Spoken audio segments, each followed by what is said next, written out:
This right here, man, this right here is a crazy case because this happened down in Florida, and I can tell you, people in Florida are the worst drivers I've ever seen. And I'm including, so I'm just talking about South Florida. Okay, you look at South Florida, okay, those are the worst drivers I've ever seen.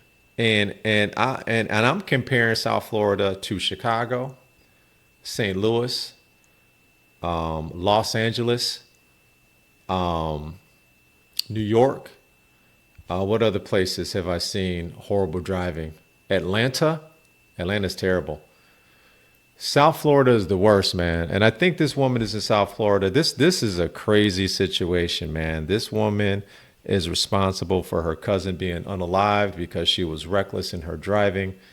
And what you find out after that is going to be shocking. Take a look. Well, the driver in a DUI crash that killed her cousin will spend 67 years in prison. A judge handed down Jennifer Carvajal's sentence this morning.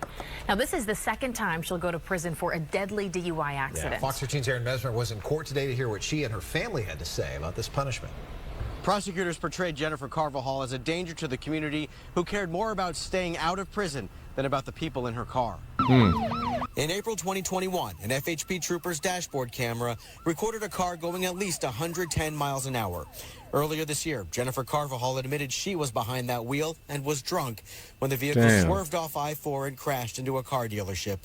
The accident killed Carvajal's 22-year-old cousin, Pedro Carvajal. Jennifer will now spend more than 60 years in prison. The constant void that will always be there because of selfish acts that Jennifer decided to do. It is something that we live with and live through every single day. In February, Carvajal pleaded guilty to DUI manslaughter.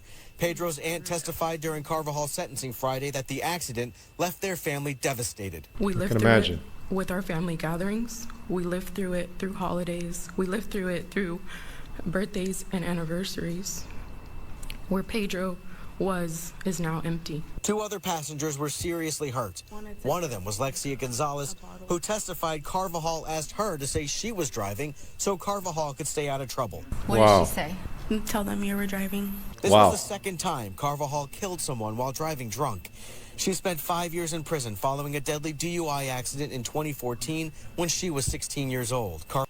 You hear that? When she was 16 years old, she had already killed somebody drunk driving. So this is the second time. This is crazy. This is crazy. You would figure that someone would learn their lesson by unaliving someone the first time. No. Now your cousin is a victim because you're reckless and irresponsible. Carvajal told the packed courtroom Friday that she regrets her mistakes. How can I be worthy enough to beg my family for forgiveness? She asked for a lenient sentence. She said her decisions followed a traumatic childhood that included years of abuse she never addressed. And Carvajal says she wishes she could have traded places with her cousin. I want you to know I will continue to live for him. I can't replace him and I can't undo anything, but one thing I know for sure, he will never be forgotten. That promise wasn't enough for the judge, who agreed with prosecutors that Carvajal has proven twice that she's a danger to the community. She has now committed 2 acts of DUI and taken 2 people's lives while doing it. So the judge sentenced Carvajal to about 67 years in prison. You've taken 2 lives, and you didn't learn the first time when you were 16 years old when you unalived somebody because of your reckless behavior, drinking and driving. You know, and the thing is, a lot of us were young and naive and did things like that, man. You know, drinking and thinking that, oh, I'm okay. And then this. So you unalive someone at 16, and now you take the life of your cousin, and your family has to deal with that. Your family has to deal with that. Dude.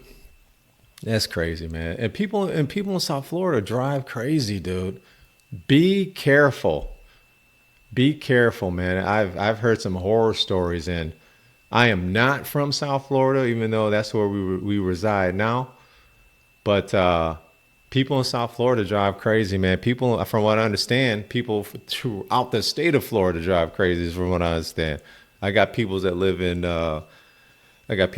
up north and in Orlando, and you know, even in further north on the Gulf, family and friends that live on the Gulf side, Gulf of America, and they say the same thing. It's just pervasive throughout Florida. People just drive crazy. So keep your head on the swivel, man.